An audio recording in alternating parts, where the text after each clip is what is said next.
Welcome back to the second part of the conversation between me and my nieces, Erica and Shanae, right?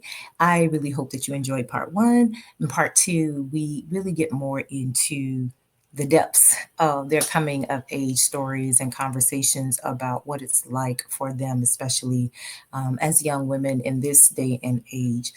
For Shanae, what it's like to be a single mother and the things that she's imparting into her daughter and their lives, right? We laugh, we cry, we talk about some of everything. But I really hope that as we are on this journey of healing to get to a place of wholeness where we're walking peace, right? That we understand the different perspectives and recognize that no voice is too small or unimportant, right? We're Black women, and across the spectrum, we all experience something different, right? And so, as we go through life and as we start healing and leveling up in our lives, it's important that we understand the narratives that are out there, um, the lived experiences of different Black women, where they are in their lives, what they're trying to overcome, what they are and have overcome, and what it has taken to do that, and the mental fortitude, right? And so I really hope that you enjoy this episode. And again, if you see yourself anywhere in the conversation, like, share, follow, subscribe, and let's heal together. So thank you so much for tuning in. And remember to spread lots of love and light. Bye. It's like you want to humble Black women, and you want to put us in our place, and you want to keep your foot on our necks and different things, but at the same time you want us to come save you. You want us to do this. And so it's back to the, you want what's in our hand, but you don't want us. Yeah. And I believe that in future generations and other things is just understanding that the magic that is Black woman, I think if they could bottle up and figure out again, why are you so successful in the face of this? Just like Henrietta Lex and her sales, and y'all made all that money, pharmaceuticals off of gene therapy and different things, but you cannot bottle up aesthetic. You can't bottle up, what we're taught, and it's things that are within us, right? That nature, that power, that magic, that thing, that's something that we draw upon. That strength, right? Of no matter what, I got to make it work. Right. You know what I mean? And I think that in these conversations, we find the recipe. It's not a one size fits all. No, it's not. No. You know what I mean? It's not. Especially for your generation. Yeah. Like I really do, like, what do you feel or what do you believe is, I'm not going to say but what is an avenue or, a solution or some solutions for your generation in particular for the trauma? You know what I'm saying? All these experiences of waking up a Black woman, yeah, it's beautiful, but how can we overcome it? You know what I mean? So like, what is it to, when I say overcome it and come to a place of wholeness so that you can really put your best foot forward and be all the things, right? But what does that look like for you in particular in your generation, and amidst all of the misinformation, disinformation? It's a lot of lot, you know what I'm saying? And the systemic oppression of how literally everything is designed to work against us. You know what I mean? So I think in the beginning, social media was that for us. Yeah.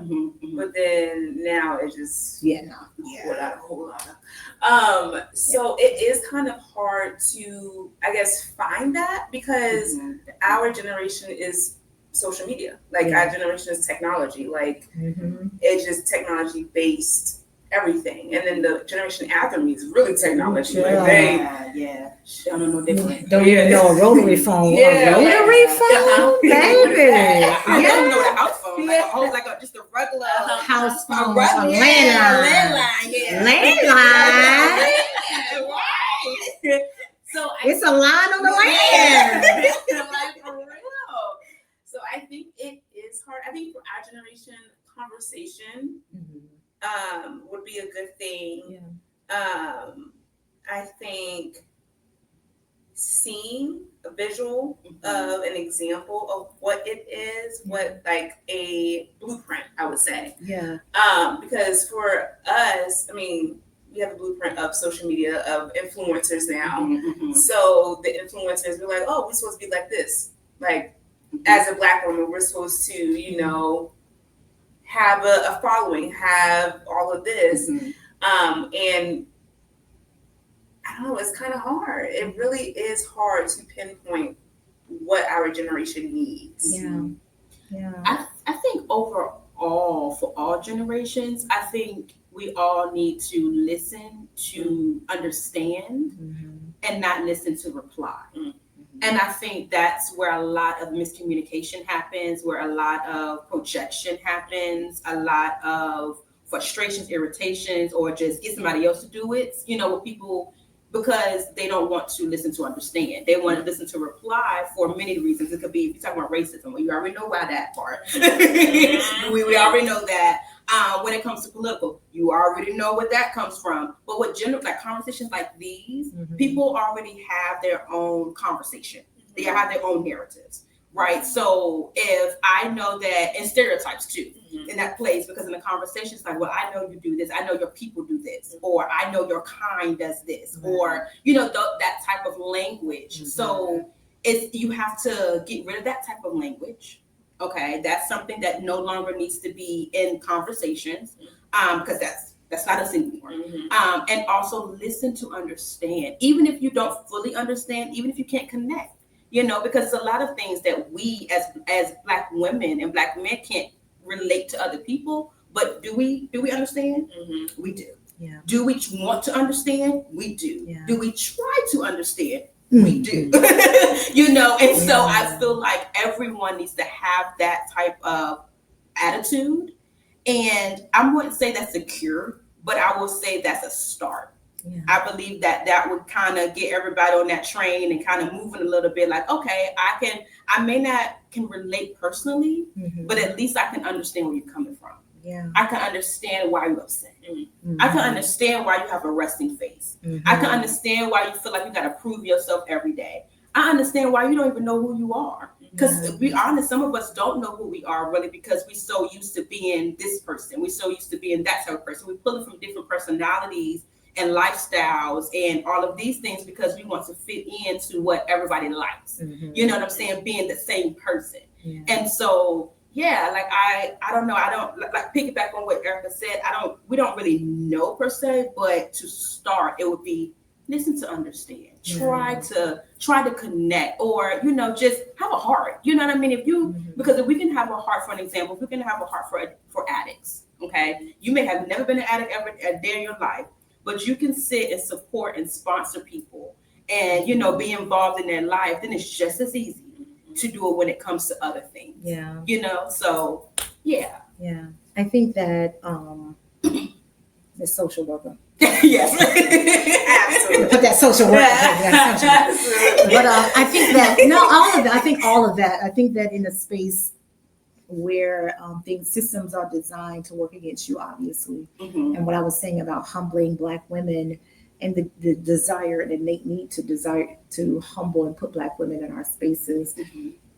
So much is about likes and views and going viral. And because of how, I guess, social media has changed so much over the years, especially amongst Black creators having to get even more creative to get their content out there, because now, you know, the platforms don't want to pay you because Black creators are so much more successful. Honestly, we make apps successful, period. It is what it is. And again, that's what they're trying to, you can't figure out how to bottle that, right? So again, wanting what's in our hand, trying to figure out what that magic is and failing epically along the way is mind-boggling, and not truly wanting to understand and identify. We have so much appropriation of culture and who we are, not truly understanding. Like, for instance, this one Asian creator was talking about, oh, I believe that K. Dot said it here, but baby, you was playing Tupac.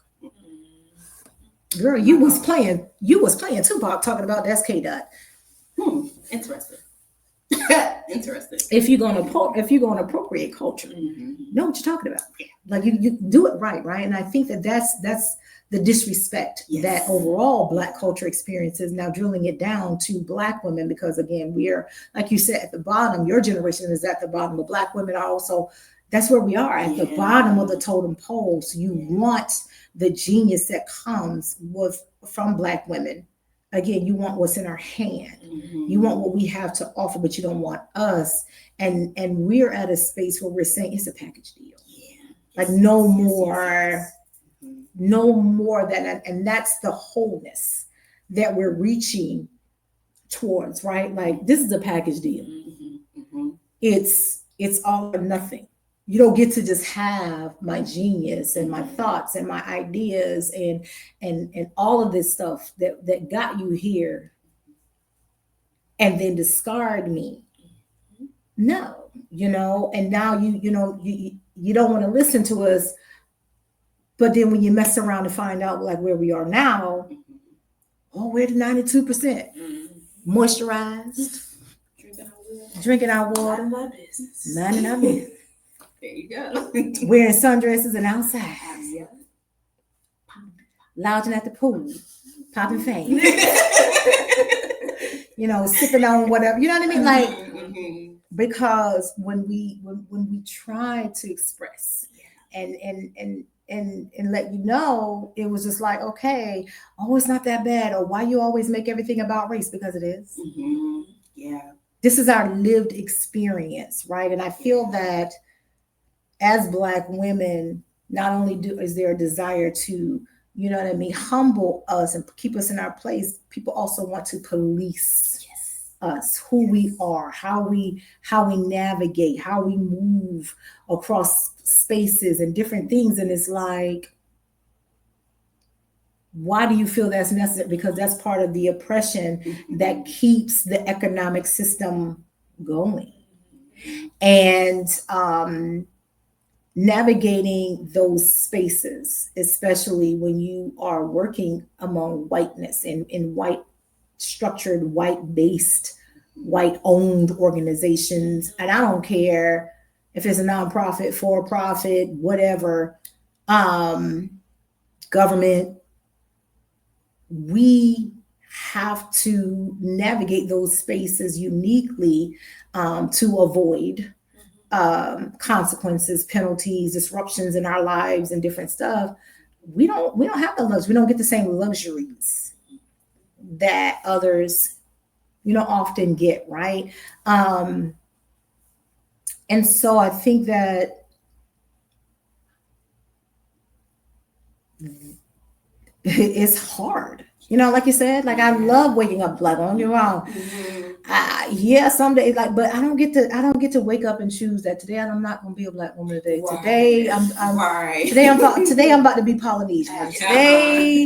Today and tomorrow I'm going to be Dominican, and the day after Panamanian or Canadian, or I'm going to be French. And I'm going to be this and I'm going to be that. I'm going to be European.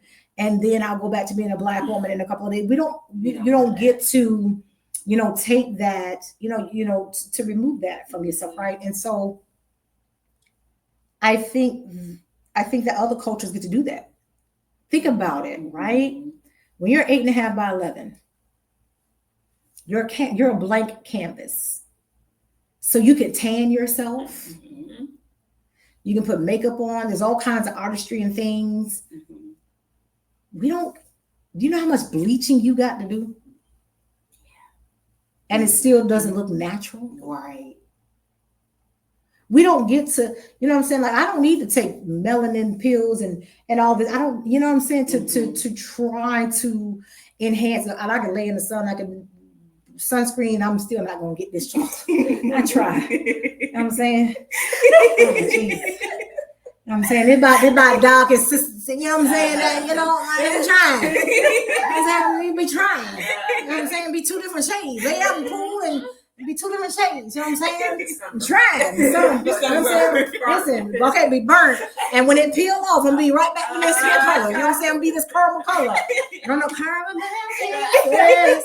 You send my way. Listen, I'm gonna be this caramel color, you know what I'm saying? I don't get to be like my sister is chocolate like you know what I'm saying? And so it's just kind of like she has more of those darker olive tones, and me and Erica got the other side. It's just like, hey, I mean, I'm saying we don't get to bleach that, or you can, but for what? Right. Because at the end of the day, they're still going to see there's still going to be those features. So then you got to go under the knife to change your nose structure, and you got to do this and do that. And it's just like, at the same time, those same people, the things that you are disliking about yourself, that you've been taught, we Black women have been taught to dislike about ourselves, those same demographics of people are spending money to get that. Mm-hmm.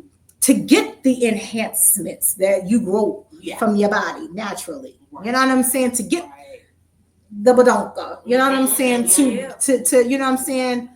Tanning, and some of you come out looking Oompa Loompa orange, but or spray on, or you know what I mean? Like the things that we have natural, because again, you want what we have, but you don't want us. Right, that part. It's the appropriation. It's who was the lady?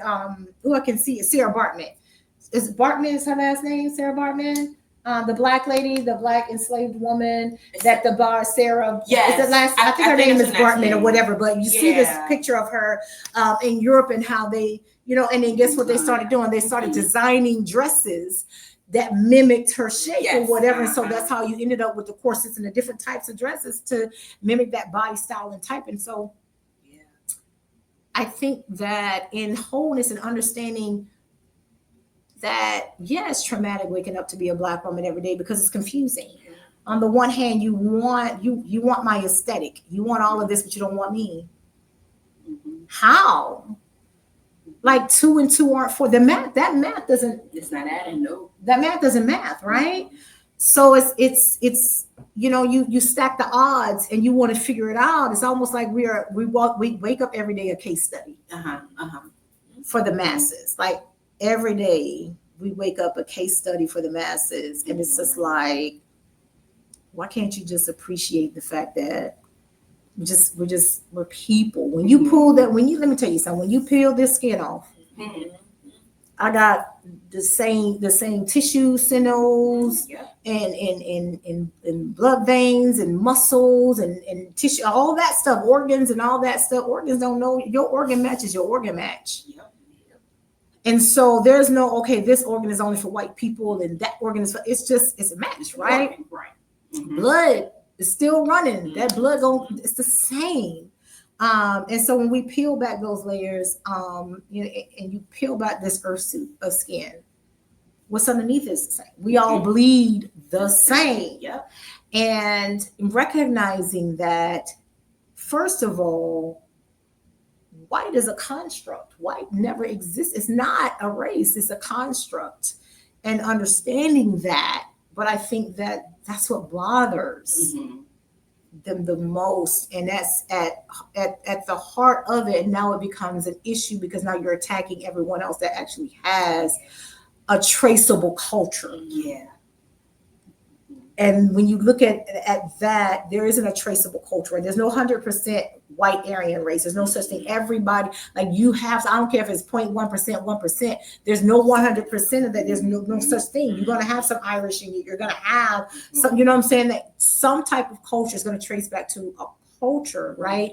And some cultures are richer than others. And I think that is also what bothers folks. And so now that becomes I want to oppress those that I don't understand, that I envy. It's a sickness, like jealousy and envy. It's a sickness, right? And it's just like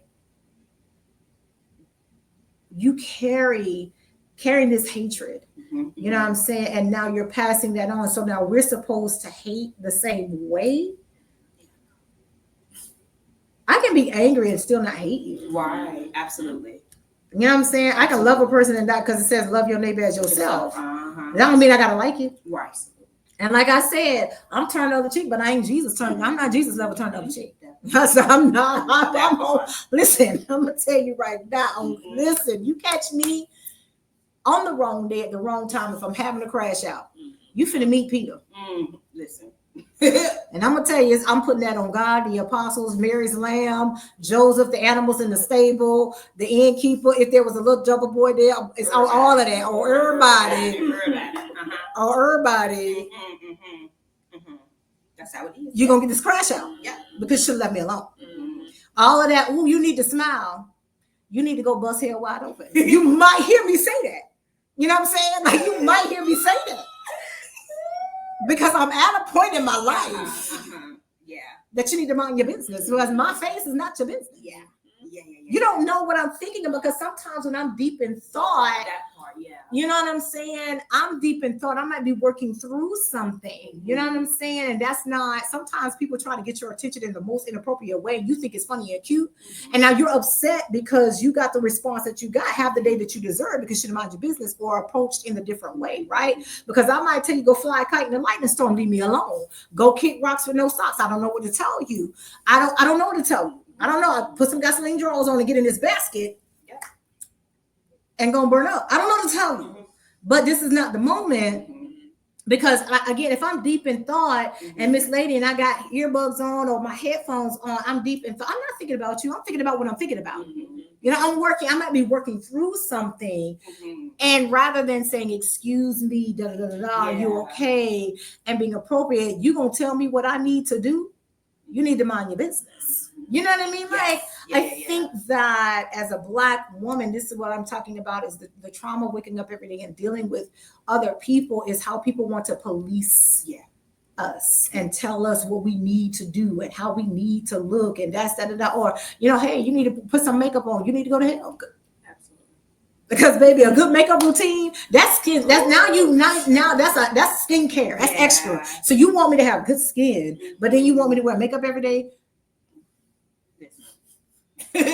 Go relax. You know what I mean? Like, again, you want what's in my hand, you want the aesthetic, you want to police, you want this, you want that, but it's like, baby, 95% of the time it's gonna be bare face. I'm not wearing makeup. No, to tell you. Right. And I don't know what to tell you. Thank God for the Snapchat filters, because maybe. And again, other times it's just like sometimes you just don't have that time, that commitment, like you said. So I think that conversations like this is important to understand that you catch a Black woman on the wrong day at the wrong time because you don't have to mind your business, or you want to police her in a way. It's so liberating getting to a point to where instead of holding it in, because I'm not doing that. Well, I got 50 is on the horizon, baby. And in all of my 45 years, because I'm in it. Oh, baby, I've been working. Yes, ma'am. And baby, it about to be the decade of 55. And at this point in my life, when you start talking about wholeness, it's just not physically. If you don't deal emotionally, spiritually, and all of that, and carrying all of those emotions around with you, that becomes a weight. And so you can work out all you want, you can eat right, but until you deal with that emotional start, that mental part, it's just going to weigh down on you, and you're defeating the purpose, and now your stress levels are off, and now you got anxiety and this. And I'm not doing that. I'm not finna be doichy and dancing and this, that, and all of that, and da-da-da. No, we're not doing that. I'm just going to plain and simple where I am in my life right now as a Black woman. I'm gonna tell you where to go and how to get there, and I might show you the way. I'm gonna take you there and drop you off. I promise you, go with God. You go find Jesus. Yeah. So you can go with God. I'm gonna help you, because if you don't, you're gonna bust hell wide open messing with me. I don't know what to tell you. Like, and I think that there's liberation, there's freedom in that transparency of saying, leave me alone. Yeah. Right. And I think that people expect us to always have grace and to be dumpsters where we let people just dump and say and do whatever. And when you have boundaries and you stand up for yourself, it's like, oh, how dare you? You got the audacity. You got audacity to come over here. That part. And I need you and your bootleg audacity to go get a refund from the wholesale place that you bought it from. That's not it. And it's always the ones with the most audacity in the face and body that want to say something to you, ain't it? Girl, especially in the workplace. I believe that. I be friend. You trying.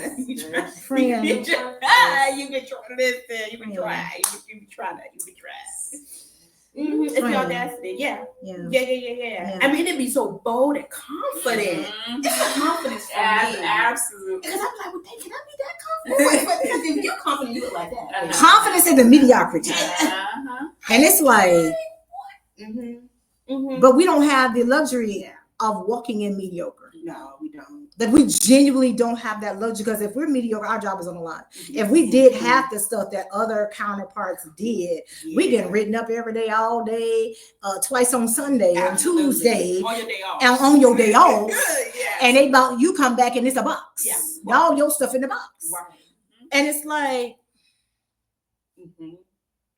go relax.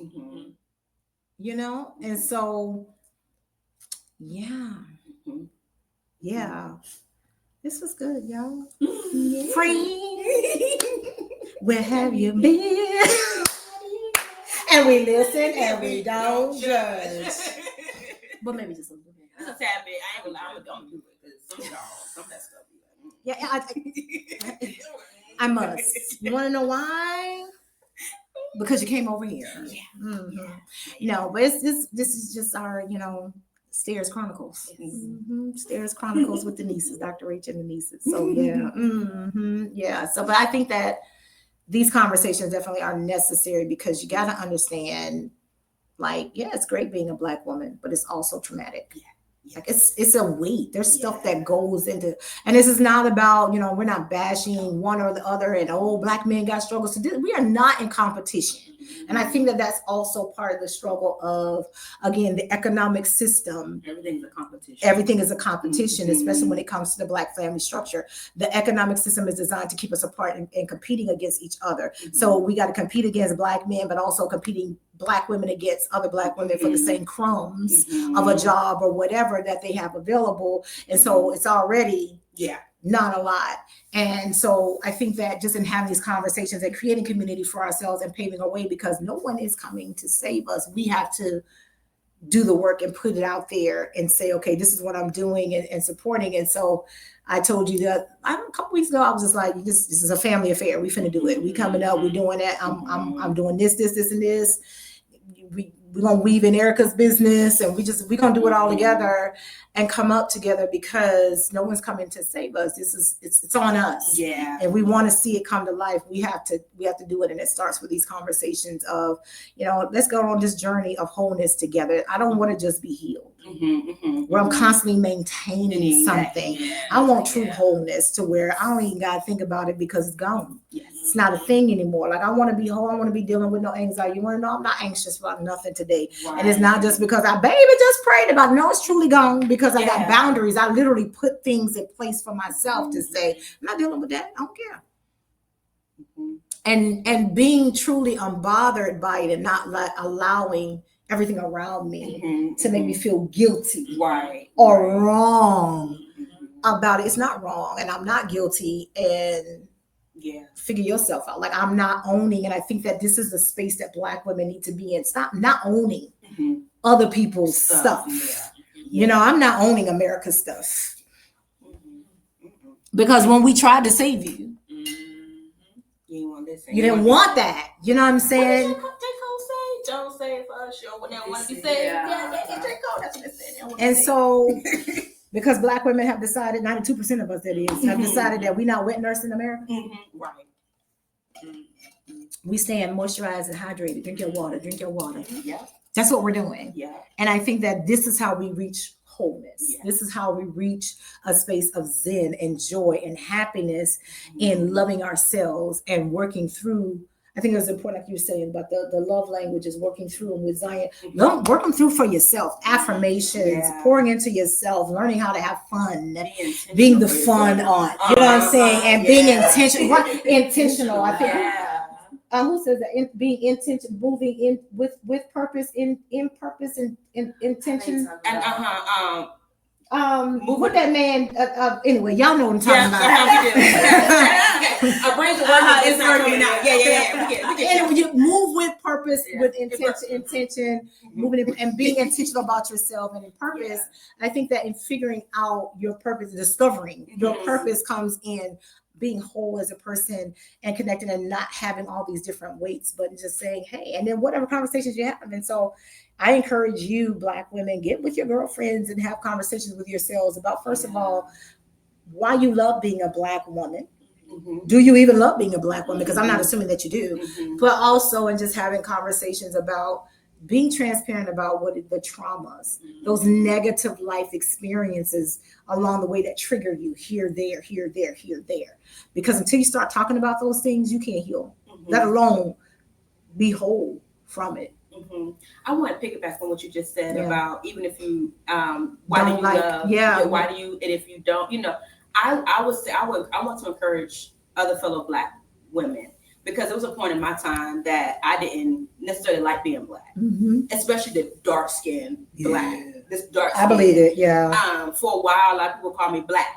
Yeah. Like that nickname. Negative. It was in a negative tone. Yeah. Right. And some people even did it from, just a nickname, because we love giving people nicknames. So I was Little Black. I didn't like that, because I was already being called names in school, and then having to come outside of school to hear those names, even though it could have been innocent, I still didn't like it. Yeah. So it was a time where I didn't. I didn't. But here's the thing: it wasn't like I want to be another race or anything. It's just that I didn't want to be this dark Black. I wanted to be caramel or beige or that type of Black. And so I had to heal, from a lot of words that people said to me, and that they put in my life, and I carried them as my own. So I had to let that go. I had to let go all of the negative words, sentences, phrases, statements, however they came. I had to do that. And then I honestly had to literally, I know it sounds cheesy, but I literally had to look at myself. Look at myself and pick out what I loved about myself, what I liked about myself. And once I started doing that daily, like, girl, you look good today. Oh, I like your eyes, girl. Them lips are popping. Like, that lip gloss on them lips. Yeah, you know what I'm saying? Like, skin is skinny. Yeah. So as I showed up for myself, and I was intentional about encouraging myself and being honest, like, it hurts my feelings when people would say those things. But at the same time, either one, I ain't gonna lie, I'll find something negative about them. I ain't gonna lie, they'll be like, okay, yeah, that's why you're doing that. But it made me, like, I'm serious, because usually people who did have negative to say about me, it was something on them that was like, girl, a projection. Boy. Yeah. So once I let that go, and again, said those affirmations, looked at myself, every day I showed up and I was like, girl, you look good. You look good. You smell good. You like this. I like that about you. And then eventually it became easy. Eventually I was able to say, I like waking up being me. I like waking up seeing me. So I just want to encourage other fellow Black women who are in a place where I do like myself, but I kind of don't. It's okay. No, it's okay. It's okay. You will. You want to. And it's not like you don't want to. You want to. I see that. You want to.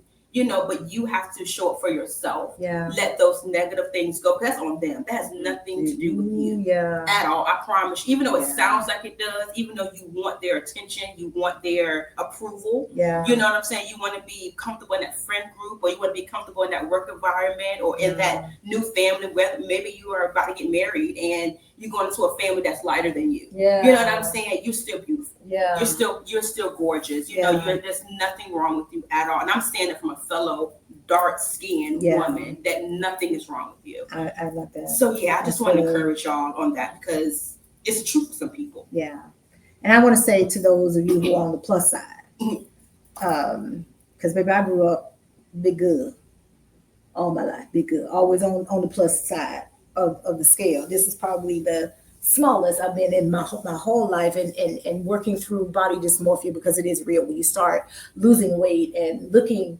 different, your body starts shaping and molding differently.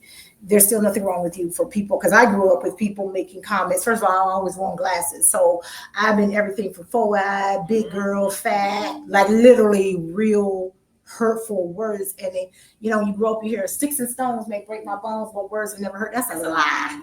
That is the biggest lie that we learn. I think that the intention behind it is for you to not let the words hurt, like not let it take root. But the reality is we don't tell the story behind why it's necessary to say that.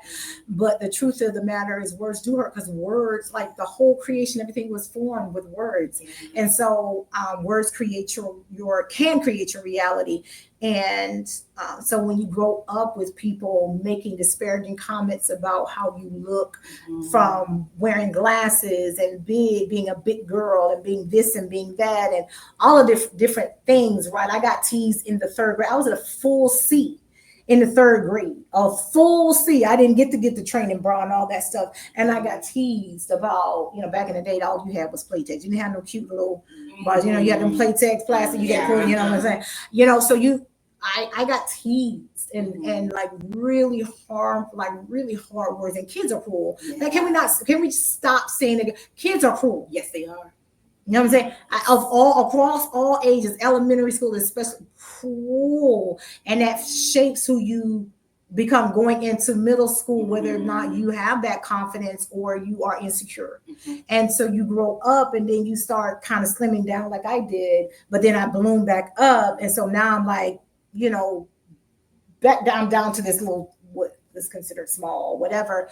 And sometimes you look back at yourself and you don't see the you version, you see that old version, and you have to deal with that because it's a mental construct that's burned into your mind. Like you were saying earlier about when you're younger, it's a blank canvas, right? And so now I have this almost like a vision board in my head of the different versions of me. Yeah. And I think that as on my journey to wholeness, it's time to grieve those old versions. And it's okay to allow your space to grieve those and whatever that looks like, because grief isn't always just sitting in a hole crying and depressed and sad.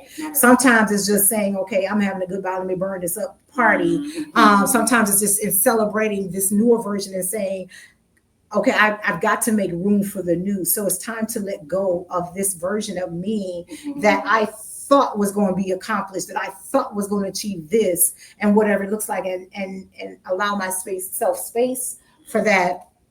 And I think that in part of that wholeness, especially if you're dealing with body dysmorphia, you need a tribe of people who love you and help you see yourself, right? You may never get validation from other people, and you may never get apologies from people who said hurtful things to you along the way. Some of the people are probably dead and gone. You don't know where they are, and you're not going to get that closure. Sometimes Black women don't get closure. Right. We don't. But I have a great tribe of people who love me and say, you're not that. You are not that. And it's a reminder. And I hate taking pictures, y'all. I really do. But in doing it, I have to take the pictures so that I can see the progress in print. And knowing that the camera adds, whatever, but still sometimes walking by the mirror, I'm like, okay, I see you. I like it. We outside. We outside. Right. And then I'll get on the phone like, friend, we need to go outside. We gotta go out. And then by the time we decide to go outside, I'm like, oh,